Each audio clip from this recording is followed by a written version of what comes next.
Logi fikih itu beda dengan yang di terminologi tafsir. Yang di tafsir juga beda dengan yang di terminologi perdukunan. Itu ada disiplinnya sendiri-sendiri. Jadi begini, Sulaiman itu mempekerjakan jin yang bisa iman apa jin yang setan tidak bisa iman? Enggak, sing mbok ilingi, sing mbok ilingi.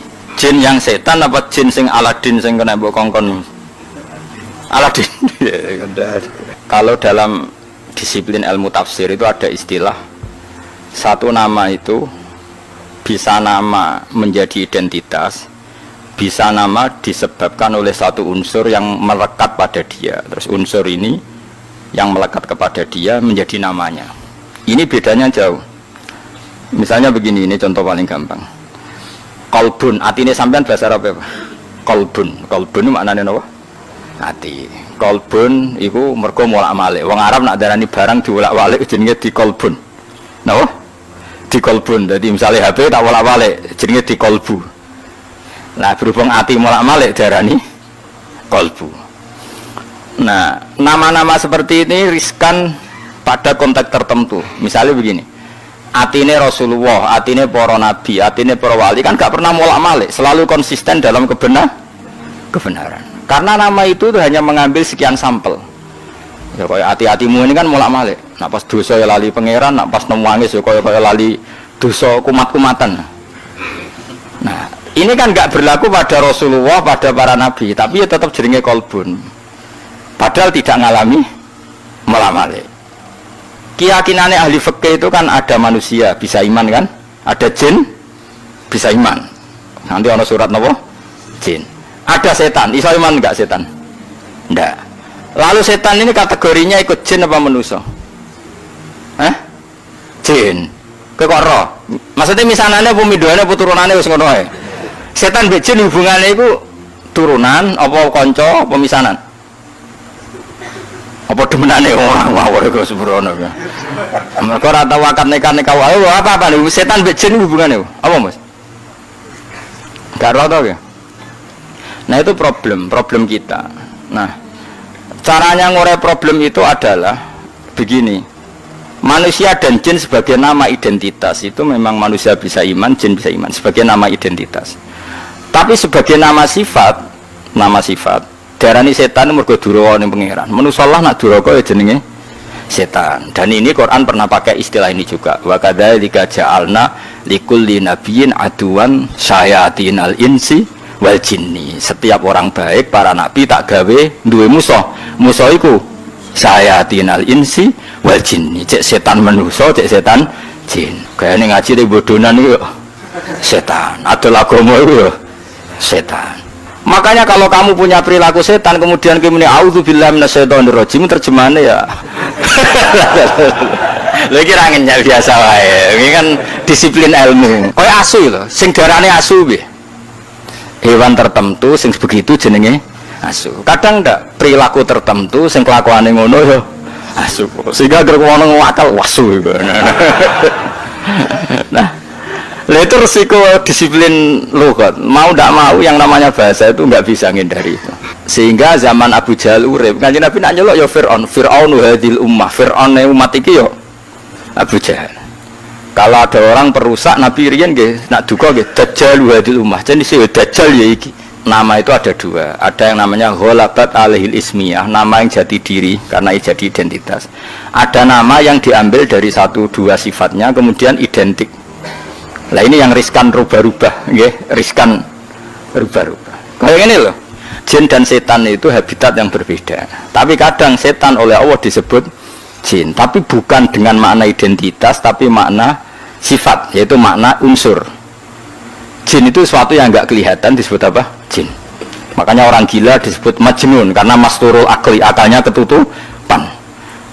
Orang yang dalam kandungan bahasa Arabnya janin karena enggak kelihatan. Kan materinya kan jin nun mudhoaf. Malam hari disebut apa? Jin. Makanya disebut falamma janna alaihi lailu. Karena malam itu gelap disebut jin. Berarti ada berapa tadi? Manusia, jin sebagai ismiyah dan setan. Nah, setan itu apa? Setan itu maknanya apa itu? Setan juga bisa setan ismiyah, yaitu iblis dan turunan secara gen itu setan ismiyah, nama setan betul. Ada setan karena wasiat tukang rusak dunia. Lah iku kowe iso mlebu ning kono. Lah sing angger rusak ya setan, wong ra salat ya setan, pemabuk ya setan. Wah kowe. Jegatan tapi ada agama ya setan. Gayane khusyuk tapi ngedol agama ya setan. Nah iku sing dimaksud wa kadzalika ja'alna likulli nabiyyin aduwan sayatinal insi wal jinni yuhi ba'duhum ila ba'din zukhrufal qawli ghurura, yang mereka itu saling melengkapi, saling mendukung untuk menciptakan satu kegaduhan agama. Iku setan manusa, setan jin ra iso. Setan jin ra iso mulak-malik omong, setan manusa pinter. Dikaji Nabi tau ditamoni wong kafir, wonge cerdas. Mat, nah ana wedhus mati sing mateni sapa mat? Nah kanjeng Nabi kan tiange lugu sae, Allah. Agamamu aneh, mat. Sing dipateni Allah langsung haram, sing diliwat manusa kok halal. Kudune sing dipateni Allah langsung orisinil iku kudune halal. Lha Sayyidina Ali cerdas-cerdas wong. Iku perkara ora tau dibuli. Ali jae sikil mangkat sitok. Diangkat wis Sayyidina Ali. Gak angkat sitok pisan. Yo iso goblok. Ngono jare balam rodok langit ke ngangkat sikil loro bareng ora iso. Wah semane jare situ. Iku setan lha iku sing disebut wa kadzalika ja'alna likulli nabiyyin aduwan sayatinal insi wal jinni yuhi ba'duhum ila ba'din zukhrufal qawli ghurura. Mereka berlomba-lomba mutar alikkan agama. Sing badan agama iki kacau, mok saking pinter-pinteran silat napa? Lidah. Kayak presiden ya, presiden nak prihatin, jadi sing seneng presiden, wah bagus presiden, prihatin terhadap kondisi bangsa ini. Jadi keras seneng, prihatin terus, gak ada jawabannya, kan bingung, aku bingung. Sebenarnya sing darani bingung ngobrol prihatin. Misalnya no presiden ngomong ini, cobalah carikan solusi bangsa ini. Kita rembukan bareng untuk cari solusi bangsa. Jadi sing seneng, presiden tawaduk, meskipun di otoritas penuh, untuk rembukan. Jadi sing seneng, jadi sing gedeng. Ini sing digaji untuk fasilitas sejarah bukan barang-barang, gue bingung yuk. Bener di, bener di. Hah?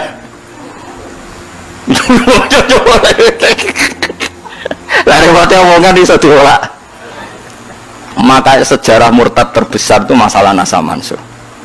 Di Kanjeng Nabi urung tahu diingkari sebagian wong koyok masalah nasa mansur. Nasa mansur itu satu ketetapan hukum kemudian direvisi oleh hukum yang lain. Yahudi sewenang. Akhirnya sahabat sing awam, sing gak pati terpelajar diparani Yahudi. Delok wong sing mbok nut hukum kok digoda ganti, mergo dekne bingung. Yukhillu yaman wa yuharrimu ukhra. Saiki muni halal sesuk muni haram. Terus dadi masalah napa? Nasaman. Mulane ora ana tragedi murtad terbesar kaya peristiwa napa? Nasaman. Ben kira sejarah. Ya mereka mau, gara-gara pinter-pinteran ngomong yuriduna yudfi'u nurallahi biafwahihim, bahwa agama ini akan dikalahkan oleh cangkem-cangkem elek sing memusnahkan atau mematikan nur agama ini. Lah repote agama itu sing khusyuk ra iso mikir. Sing nyerang iso bolak-balik lidah, sing khusyuk ra iso mikir. Akhirnya ra iso jawab. Makanya semenjak itu terus ulama mendefinisikan nasa mansuh itu begini. Inqidha'u muddatil ibadah. Nasa mansuh adalah habisnya masa nopo ibadah. Memang masanya habis. Misalnya gini, cah cilik bakal ngombe susu, kemudian wis tuwa dadi ngombe kopi. Itu nasa mansuh apa memang wis rawaye ngombe susu? Wis rawaye ngombe susu. Cah cilik dituntun, didulang. Terus suatu saat ora didulang. Terus kowe darani, "Ah wong tuane gak konsisten, dhisik didulang kok saiki ora." Wis tuwa bojo dulang. Nah, begitu juga nasa mansuh. Dulu Nabi itu lemah sekali di Mekah sehingga diharamkan perang. Ketika di Madinah boleh perang. Ya memang wayahe oleh. Dulu Nabi kon salat madhep Baitul Maqdis. Pancen wayahe kon salat Baitul Maqdis, setelah itu direvisi madhep Ka'bah. Ini bukan urusan evaluasi hukum enggak, tapi inqidha'u muddatil ibadah. Memang durasi itu sudah selesai. Ini penting saya utarakan. Karena kalau kamu nganggap nasa mansuh itu begini. Nasa mansuh itu jarang Yahudi. Muhammad punya ketetapan, bareng jangan-jangan ngerti nek iku salah terus dirubah. Lha iku sing dicekokkan di orang-orang sahabat sing lemah sehingga dadi domur murtad. Mulane salah definisi, salah omong itu bahaya. Karena nanti engko dibolak-balik napa? Dibolak-balik.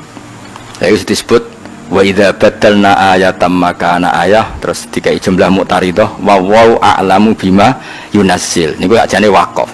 Qalu innama anta muftar. Jika satu ayat ketentuannya diganti ayat yang lain, itu menjadi ajang orang-orang kafir mengkritik Muhammad. Dianggap nabi ku napa? Gawe ketetapan hukum terus getun atau ngevaluasi kemudian dirubah lagi. Lah itu sing dadekno murtad.